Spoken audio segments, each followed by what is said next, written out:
నమో భగవతే శ్రీరమణాయ. అహల్య గౌతముడు.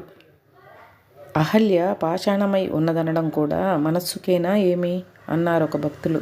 అవును, మనసుకు కాక శరీరానికా మరి? శరీరం రాతివలే పడి ఉన్నదని, రాముడు కాలు పెట్టి రాతిని నాతిగా చేశాడని సాధారణ జనులు భావిస్తారే గాని అదెలా సంభవం? మనసు ఆత్మవిజ్ఞానాన్ని మరచుటయే కాక ఏ గతి తోచక పాషాణం వలె జడత్వం వహించిందన్నమాట. తపస్విని గనుక తత్క్షణమే చిన్మయ స్ఫూర్తిని పొంది శ్రీరాముని తత్వమయునిగా వినుతించింది. ఈ సూక్ష్మార్థము రామాయణంలో ఉంది. రాముడు గౌతమాశ్రమ ప్రాంతంలో కాలు పెట్టేసరికి అహల్య మనఃపుష్పం వికసించనారంభించిందట అని సెలవిచ్చారు భగవాన్. బ్రహ్మదేవుని మానసపుత్రిక అహల్య. ఆమె సౌందర్యం సాటిలేనిది. ఇంద్రుడు ఆమెను మోహించాడు. కానీ ఆమెను తాపసోత్తముడైన గౌతమునికిచ్చి వివాహం చేశాడు బ్రహ్మ. ఇంద్రుడు తాత్కాలికంగా నిరాశపడినా ఆశలు పూర్తిగా వదులుకోలేదు. అహల్య పరమ పతివ్రత. భర్త తపోనిష్టకు ఎలాంటి భంగం వాటిల్లకుండా సంపూర్ణ సహకారాన్ని అందించేది. మునివరులు బ్రాహ్మీ ముహూర్తంలో కోడి కూయగానే లేచి నదీ స్నానం చేసి వచ్చి అనుష్ఠానంలో మునిగిపోయేవారు. ఒకరోజు ఇంద్రుడు నాటకమాడి గౌతములు బయటకు వెళ్ళిన సమయంలో తాను ఆయన వేషం ధరించి మునిపత్ని అహల్యతో కూడాడు. ఈ విషయం అహల్యకు తెలియదు. ఇంతలో గౌతముడు అక్కడికి వచ్చి ఇంద్రుని యోని లంపటత్వానికి శిక్షగా ఒళ్లంతా యోనిమయం అయ్యేటట్టు శపించాడు. అలా అతడు సహస్రాక్షుడు అని పిలువబడసాగాడు. వివేహహీనయ్య వర్తించినందుకు అహల్యను పాషాణంగా మారమని ముందు వెనుకలు ఆలోచించకుండా శపించాడు. అప్పుడు ఆమె యథాలాపంగానే, బుద్ధి లేనివాడా, యథార్థం విచారించకుండా నాకెంత శిక్షను విధించావు? పోని దీనికి విమోచనం ఎప్పుడో అదైనా వివరించు అన్నది.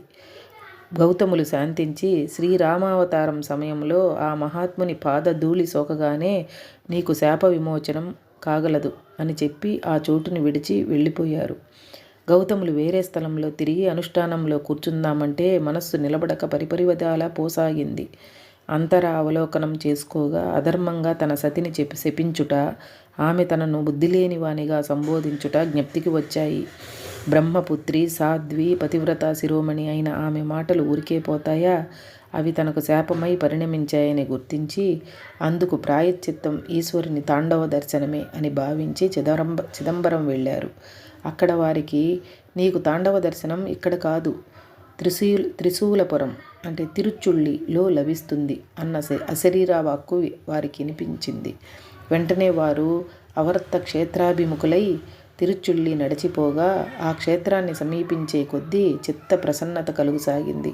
అక్కడ దీర్ఘకాలం తపస్సు చేయగా మెచ్చిన శివుడు ప్రసన్నుడై ధనుర్మాసంలో ఆర్ద్ర నక్షత్ర దివసాన ఆనంద తాండవ దర్శనాన్ని అనుగ్రహించాడు.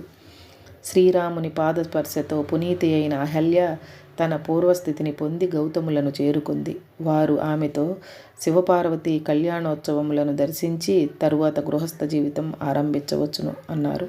ఇద్దరూ ఆవర్త క్షేత్రంలోని శ్రీ తనునాథుని ప్రార్థించగా కరుణాళుడైన శ్రీ భూమినాథేశ్వరుడు వారికి తమ కళ్యాణ మహోత్సవ దర్శనం అనుగ్రహించారు.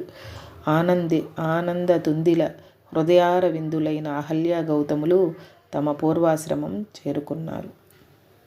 హరే రమణ.